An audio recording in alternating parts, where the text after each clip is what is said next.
Last time, friends, we had done simple present tense daily routine practice, and now today we do simple past tense daily routine practice. Friends, last time આપણે simple present tense ની daily routine ની practice કરી હતી અને આજે આપણે simple past ની daily routine ની practice કરીશું. So let's start daily routine. Yesterday I woke up around 6 o'clock. Then I did meditation and breathing exercise.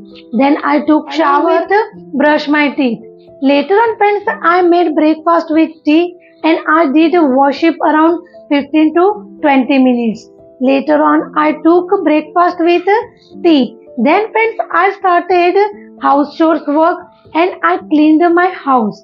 I put all things their own place. Later on, I used my mobile and I saw the messages and emails. I sent the answer regarding my messages and emails. Then I put my mobile in the charging and I got ready for the classes.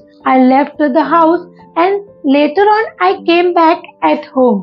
Then, friends, sometimes I spend time with my friends and then I wrote a script for my YouTube videos and I made videos.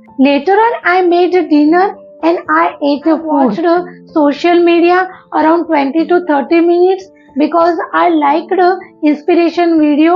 Those all gave inspiration and positive energy. I thought positive. I learned something new every single day. I prayed gratitude towards the whole day. I went for sleep. So friends, this way you can also do daily routine practice and enhance your speaking skills. If you like this daily routine, then you can also do speaking practice as well as.